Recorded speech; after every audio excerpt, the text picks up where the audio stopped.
Police rip off black woman's dress. Her lawyer's call brings down the entire precinct. What if a single phone call could bring down an entire police precinct? Maya Johnson stood in her apartment that Tuesday morning, staring at the torn fabric of her favorite sundress laid across her kitchen table. The yellow cotton had been a gift from her grandmother, the same woman who taught her that dignity wasn't something anyone could take away, no matter how hard they tried. But as Maya traced her fingers along the jagged tears, she wondered if her grandmother had ever imagined something like this. Just 12 hours earlier, Maya had been serving coffee and homemade pie at Henderson's Diner, the same place she'd worked for 8 years. She was 34, saving every tip toward her dream of opening a small bakery. Her regulars knew her smile, her kindness, and her story. What they didn't know was that by sunset, Maya's world would be turned upside down by an encounter that would test everything she believed about justice and dignity. Where are you watching from tonight? Maya had always believed in treating people with respect, no matter who they were or what they looked like. At Henderson's Diner on Maple Street, she'd built relationships with customers over years of early mornings and late-night shifts. Mrs. Patterson always ordered decaf with extra cream. Officer Bradley liked his eggs over easy with wheat toast. Even the teenagers who came in after school games knew Maya would sneak them an extra scoop of ice cream when their teams won. The diner sat in the heart of Millbrook, a small town where everyone knew everyone, or thought they did. Maya rented a tidy apartment above the flower shop 2 blocks away, close enough that she could walk to work even in winter. She'd grown up here, graduated from Millbrook High, and despite offers to move to the city, she'd stayed. This was home. That Monday evening started like any other. The dinner rush had wound down, and Maya was wiping tables when Officer Bradley walked in with 2 colleagues she didn't recognize. She smiled and waved them toward their usual booth by the window, but something felt different. Bradley's expression was stone cold, and the other officers flanked him like they were on some kind of mission. "Coffee for 3?" Maya asked, approaching with her notepad and that same warm smile that had earned her loyal customers for years. "Actually, we need to talk to you," Bradley said, his voice carrying an edge she'd never heard before. "Maya Johnson, you need to come with us." The diner fell quiet. Mrs. Patterson looked up from her apple pie. The teenage couple in the corner booth stopped giggling. Maya felt her heart skip, but she kept her composure, her grandmother's training kicking in. "I'm sorry, but I'm working my shift," she said politely. "Is there something I can help you with here?"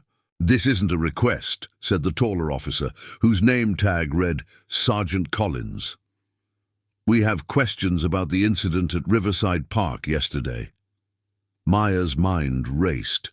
Yesterday was Sunday, her day off. She'd gone to Riverside Park to read under her favorite oak tree, something she did most weekends when the weather was nice. She'd brought a sandwich, spent maybe 2 hours with a novel, and walked home. "Nothing unusual, nothing wrong. I don't understand," she said, her voice steady but confused. "What incident?" The third officer, younger with nervous eyes, stepped forward. "Ma'am, we need you to come to the station for questioning. There was a robbery near the park yesterday afternoon, and we have witness descriptions that match you." Maya felt the blood drain from her face. She'd been reading Jane Austen under that oak tree, not robbing anyone. But looking at their faces, she realized explanations might not matter right now.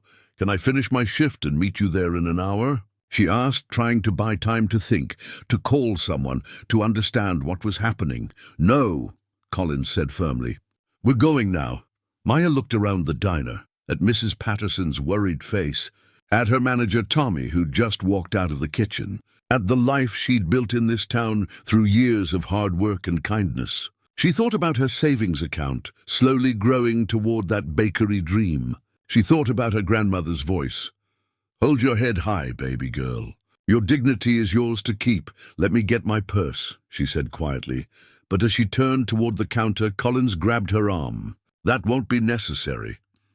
"Officer Bradley," Maya said, looking directly at the man who'd eaten her pie every Wednesday for 3 years. "You know me. You know I'd never hurt anyone." Bradley wouldn't meet her eyes. "Something was wrong here. something beyond a simple misunderstanding. The way they stood, the way they looked at her, it felt personal, angry, like they'd already decided she was guilty of something. "Let's go," Collins said, his grip tightening on her arm. Maya walked toward the door, feeling every eye in the diner on her back. She heard Tommy's voice behind her. "Maya, do you want me to call someone?" Before she could answer, the younger officer stepped closer. "Sir, I'd suggest you mind your own business." The drive to the station was silent, except for the radio chatter. Maya sat in the back seat, watching familiar streets pass by. The library where she'd spent countless afternoons as a child. The church where her family still attended Sunday services. The small park where she'd learned to ride a bicycle. Everything looked the same, but somehow different now, like she was seeing her hometown through glass. At the station, they led her to a stark room with fluorescent lights and a metal table. Collins sat across from her, spreading photos of the park across the surface. "Someone matching your description was seen leaving the area around 3 p.m. yesterday," he said. "A woman about your height, your build, wearing yellow." Maya remembered her sundress, the one her grandmother had given her, bright as sunshine. She'd worn it to the park because it made her feel happy, confident. "I was reading," she said simply. "Under the oak tree by the pond. They do that most Sundays." "Reading what?" "Pride and Prejudice. I've read it a dozen times, but can anyone verify that?" Maya thought hard. The park had been quiet yesterday, peaceful. She'd seen a jogger, maybe a family with small children near the playground. But she hadn't spoken to anyone. "I don't think so," she admitted. Collins leaned back in his chair, and Maya caught something in his expression, satisfaction. Like he'd been hoping for that answer. The questioning stretched on for hours. Collins and the younger officer, whose badge read Murphy, took turns asking the same questions different ways, as if trying to trip Maya up or catch her in a lie. But there was no lie to catch. She'd been reading in the park, just like she said. Around 10 p.m., Collins left the room, and Maya heard muffled voices in the hallway. When he returned, his expression had hardened even more. "Mrs. Johnson, we're going to need to search you for evidence," he said. Maya's heart hammered. "What kind of evidence?" The victim's wallet had identifying marks. "We need to check for any trace evidence on your person and clothing." A female officer Maya didn't recognize entered the room. She was middle-aged with kind eyes, but her voice was all business. "Ma'am, I'm Officer Reeves. I'll need you to stand and remove your dress so we can examine it for fibers. DNA or other materials." Maya stood slowly, her grandmother's voice echoing in her mind. "Dignity is yours to keep, baby girl. But how do you keep dignity when people are treating you like a criminal?" "Is this really necessary?" she asked. "I told you, I was just reading in the park." "The search is standard procedure," Reeves said, though something in her tone suggested even she wasn't entirely comfortable with this. Maya hesitated. Something felt wrong about this whole situation. The aggressive approach, the assumption of guilt, the way Bradley had avoided her eyes at the diner. But she also knew that resisting would only make things worse. "Can I call someone first? A lawyer, or my pastor, or—" "After the search," Collins cut in from the doorway. Maya slowly reached for the zipper at the back of her dress. Her hands trembled as she thought about her grandmother, who'd worn this same style of dress to church every Sunday for 50 years. The yellow cotton had been pressed and cleaned and cared for like the treasure it was. But as Officer Reeves stepped forward to take the dress, Collins suddenly pushed into the room. "Let me see that," he demanded, grabbing the fabric from Reeves's hands. "Sir, I can handle," Reeves began. Collins ignored her, turning the dress roughly in his hands, checking pockets that Maya knew were empty.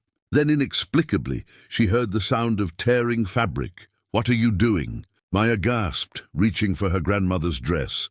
Collins held it away from her, and she watched in horror as he continued examining it roughly, carelessly. Another tear appeared along the hem. "Collins, that's not how we—" Reeves started to protest. "I'll handle this," he snapped. Maya stood there in her slip, watching a piece of her family's history being destroyed in front of her eyes. The tears came then, not from fear or embarrassment, but from pure heartbreak. That dress had been her grandmother's gift, given with love and the hope that Maya would wear it to church, to Sunday dinners, to moments of joy. "Please," she whispered. "That was my grandmother's." Collins looked at her with something that might have been contempt. "Should have thought about that before you decided to rob people." "I didn't rob anyone," Maya said, her voice stronger now. The sadness was transforming into something else, determination. "And you have no right to destroy my property." "We have every right to collect evidence," Collins replied.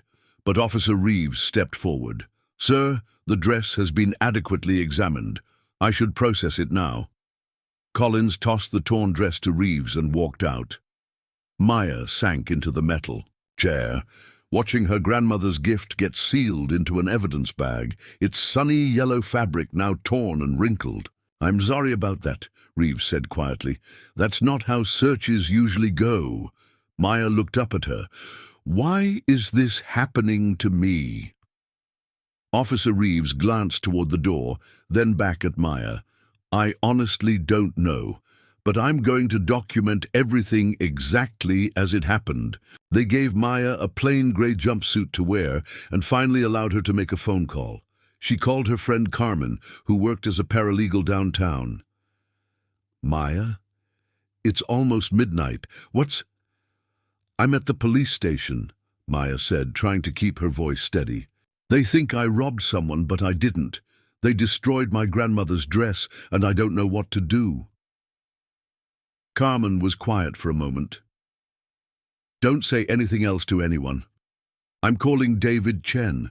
He's the best criminal defense lawyer I know. Don't answer any more questions until he gets there. Carmen, I can't afford. Let me worry about that. Just stay strong, okay? This doesn't make sense, and David will figure out why." An hour later, David Chen arrived at the station, a man in his 50s with silver hair and calm, intelligent eyes. He spoke with Maya for 20 minutes, asking detailed questions about the day at the park, about her work, about her interactions with the police. "This is highly irregular," he told her. "The search procedure, the destruction of your property, the aggressive questioning without a lawyer present. None of this follows standard protocol." "So what does that mean?" David was quiet for a moment, studying her face. "It means someone wanted you here tonight, and they wanted you scared and isolated. The question is why. If this moment touched your heart, please give the video a thumbs up." David Chen spent the next morning reviewing the case file, and what he found made his blood run cold. The robbery at Riverside Park had occurred at 3:15 p.m., according to the police report. But the witness who'd identified Maya claimed to have seen her leaving the scene at 2:45 p.m., 30 minutes before the crime actually happened. "This timeline makes no sense," David explained to Maya in the jail's consultation room. "Either the witness is wrong about when they saw you, or they're lying about seeing you at all." Maya had spent the night in a holding cell, staring at the ceiling and thinking about her grandmother. Rose Johnson had lived through the civil rights era, had faced discrimination that Maya could only imagine, and had always taught her granddaughter to stand tall in the face of injustice. "There's something else," David continued, sliding a photograph across the table. "The actual crime scene photos show the victim's purse was found in bushes near the playground, about half a mile from where you said you were reading." Maya studied the photo. She knew that playground well. She'd spent countless childhood hours on those swings. But yesterday she'd been nowhere near it. "Mr. Chen, I'm starting to think this isn't just a case of mistaken identity." David nodded grimly. "I think you're right. I've been practicing law for 25 years, and I've never seen evidence handled this way. I've requested the surveillance footage from the park's security cameras. There are cameras. 3 of them, installed last year after some vandalism problems. If you were reading under that oak tree, the cameras would have caught it. And if someone else committed this robbery, they would have caught that too." Hope flickered in Maya's chest for the first time since this nightmare began. "When will we get the footage?" David's expression darkened. "That's the problem. I requested it yesterday, but the police department is claiming the cameras malfunctioned and there's no footage available. Maya felt her heart sink. Convenient. Very convenient. But Maya, I want you to think carefully about something. In all your years working at the diner, serving the police officers who come in regularly, have you ever had any conflicts? Any complaints? Any incidents that might have upset someone? Maya thought hard. She'd always been professional, friendly, but not overly familiar. She'd served hundreds of officers over the years, and most interactions had been pleasant. But then she remembered something from about 6 months ago. Officer Collins had come, in late one night, clearly drunk, and had made inappropriate comments to her. He'd suggested she join him after her shift, had put his hand on her arm when she declined, had become aggressive when she'd firmly told him she wasn't interested. Collins, she said quietly. About 6 months ago, he came in drunk and inappropriate. I had to ask him to leave. David leaned forward. What exactly happened? Maya recounted the incident, how Collins had cornered her by the coffee station, how his breath had smelled of whiskey, how he'd gotten angry when she'd rejected his advances. She'd told her manager, Tommy, the next day, and Tommy had said he'd handle it. Collins had never bothered her again, but she'd noticed him watching her sometimes when he came in with other officers. Did you file a formal complaint? No. Tommy said he'd talk to someone at the station, smooth things over. I just wanted it to stop. David made notes on his legal pad. Maya, I think we're looking at retaliation. Collins may be using his position to get back at you for rejecting him. But that's illegal, isn't it? Absolutely. And if I'm right, we're going to prove it. But first, we need to get you out of here. David worked through the afternoon, filing motions and making calls. By evening, he'd managed to get Maya released on bail, funded by a collection her co-workers at the diner had taken up. Carmen met her outside the station with a hug and fresh clothes. The whole town's talking about this, Carmen said, as they drove toward Maya's apartment. Most people don't believe for a second that you'd rob anyone. Maya was grateful for the support, but she also felt exposed, vulnerable. Her name was connected to a crime she didn't commit, her reputation damaged by accusations that made no sense to anyone who knew her. That night, sitting in her apartment, Maya called her mother. "Baby, I heard," her mother said, her voice warm with concern. "Are you holding up okay?" "I keep thinking about Grandma," Maya admitted, "about what she'd do in this situation." "Your grandmother faced worse than this, and she never let it break her spirit. You remember what she used to say about bullies?" Maya smiled despite everything. "They're usually just scared little boys who never learned better." "That's right. And what did she say about justice? That it might take time, but it always finds a way to shine through." "Hold on to that, baby. This Mr. Chen sounds like a good lawyer, and you've got a whole community that knows your heart. This isn't over." After hanging up, Maya walked to her bedroom and opened the jewelry box where she kept her grandmother's things. She pulled out a small gold locket, a gift her grandmother had given her on her 18th birthday. "Fight for what's right, baby girl," she whispered, echoing her grandmother's voice. "But fight with love, not hate." Have you ever faced something like this? Share your experience in the comments. David Chen's investigation moved quickly once he started pulling the right threads. Within a week, he'd uncovered a pattern of behavior that painted Collins in a very different light than the decorated officer his personnel file suggested. 3. Other women in town had experienced similar encounters with Collins. Inappropriate advances, aggressive behavior when rejected, and subsequent harassment. But none had filed formal complaints, intimidated by his badge and the thin blue line that seemed to protect officers from consequences. Maya met with David in his office on a Thursday morning, sunlight streaming through tall windows as he laid out his findings. "I've spoken with Sarah Martinez, who works at the bank," David explained. "Collins approached her inappropriately last year. When she refused his advances, she started getting pulled over for minor traffic violations. expired registration stickers, slightly tinted windows, things that usually get warnings. Maya felt sick. How many women? At least 3 that I've found so far. And here's the interesting part.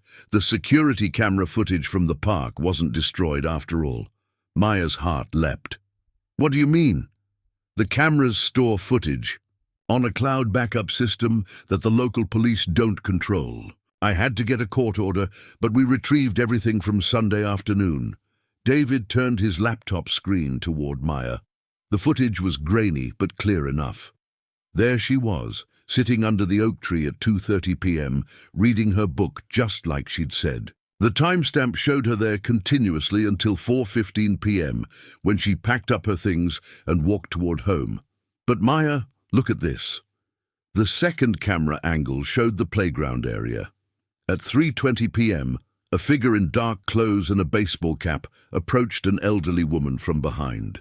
The robbery took less than 30 seconds, and the perpetrator ran toward the parking lot, never coming anywhere near Maya's tree.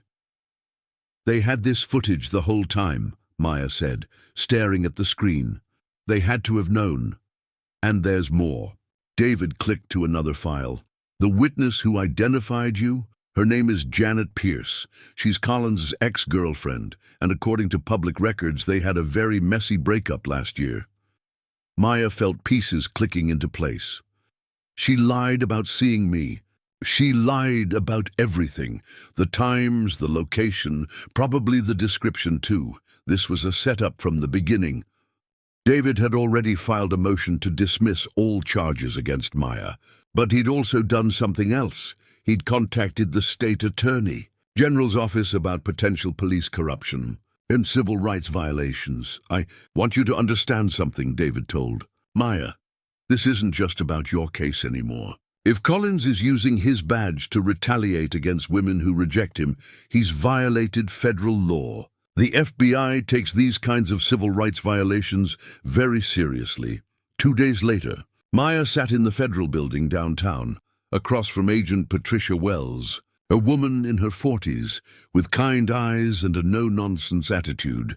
Miss Johnson, I want you to know how much courage it takes to come forward with this, Agent Wells said. Too often people in your situation feel powerless against the system. I just want the truth to come out, Maya replied. And I want to make sure this doesn't happen to other women. Agent Wells nodded. We're opening a full investigation into Sergeant Collins and potentially the entire precinct's handling of your case. The timeline discrepancies, the improper evidence handling, the destruction of your personal property, all of that suggests either gross incompetence or deliberate misconduct. Over the following weeks, Maya watched as her quiet town was turned upside down. The FBI interviewed dozens of people, including other officers who had witnessed Collins' behavior, but had remained silent. They examined case files, looking for other instances where Collins might have abused his authority. Officer Reeves, who had conducted Maya's search, came forward with her own concerns. She'd documented the irregular procedures that night, troubled by Collins's aggressive behavior and destruction of the dress. Her report became crucial evidence in the federal investigation. The real breakthrough came when Janet Pierce, Collins' ex-girlfriend, cracked under FBI questioning. Faced with potential federal charges for filing a false police report, she admitted that Collins had asked her to identify Maya as the suspect. He showed me her picture from the diner's website, Pierce confessed. Said she'd disrespected him and needed to learn a lesson. I thought it would just be a scare, some questioning. I didn't know they'd arrest her, but they had arrested her. They destroyed her property, humiliated her, and tried to hang a felony charge around her neck, all because one man couldn't handle being told no by a woman half his size. Chief Morrison, who had run the Millbrook Police Department for 15 years, announced his retirement amid the investigation. Internal Affairs suspended Collins and 2 other officers pending the federal review. Murphy, the young officer who'd seemed uncomfortable during Maya's arrest, testified that he'd felt pressure to go along with Collins's version of events. I knew something wasn't right, Murphy admitted to investigators. But Collins was my sergeant, and I was afraid of what would happen if I questioned him. Maya understood that fear, but she also felt sad about it. How many other women might have been protected if someone had spoken up sooner? The charges against Maya were formally dropped on a warm morning in May. She stood on the courthouse steps with David Chen, watching reporters from 3 different news stations set up their cameras. "How do you feel about the dismissal of all charges?" one reporter asked. Maya thought about her grandmother's locket, which she wore around her neck. "I feel grateful for the truth," she said simply, "and hopeful that this experience might prevent other innocent people from going through what I went through." If you've been moved by this journey, subscribe for more heartfelt stories. 6 months later, Maya stood in the kitchen of her own bakery, watching the sunrise paint the walls golden through the large front windows. Rose's Kitchen had opened 3 weeks ago, named for her grandmother and funded partly by the settlement from her civil rights lawsuit against the city. The bakery sat on the same street where she'd walked to work at Henderson's Diner for 8 years. But everything felt different now. Not because the town had changed, though it had, in some ways, but because Maya herself had discovered a strength she'd never known she possessed. Agent Wells had kept in touch throughout the investigation's aftermath. Collins had been fired and faced federal charges. 2 other officers were suspended, and the entire department underwent mandatory training on proper procedures and civil rights. Chief Morrison's replacement, a woman named Chief Anderson, had implemented new protocols for evidence handling and complaint investigations. "The ripple effects of your courage will help people for years to come," Agent Wells had told Maya at their final meeting. "That's how real change happens. One person willing to stand up for what's right." But Maya knew the real changes were smaller, more personal. Mrs. Patterson came by the bakery every Tuesday for cinnamon rolls and coffee, usually staying to chat about her grandchildren or the latest book she'd read. Officer Murphy, who'd found the courage to testify truthfully about that night, stopped by occasionally for coffee and had become an advocate for police reform within his own department. Even Officer Bradley, who'd avoided her eyes that terrible night at the diner, had come by during the bakery's first week. He'd stood awkwardly by the counter, his police cap in his hands. "Maya, I owe you an apology," he'd said quietly. "I should have spoken up that night. I knew Collins was out of line, but I was a coward." Maya had poured him coffee in a to-go cup, thinking about forgiveness and the difference between justice and revenge. Her grandmother's voice whispered in her memory, "Hold on to your dignity, but don't hold on to hate." "I appreciate you saying that, Officer Bradley," she'd replied. "It takes courage to admit when we've made mistakes." He'd left a $20 tip for a $3 coffee and hadn't been back since. But Maya hoped that someday he might find the kind of courage that lasted beyond a single moment of guilt. The civil rights settlement had been substantial enough to open the bakery and set up a small scholarship fund at Millbrook High for students pursuing criminal justice degrees.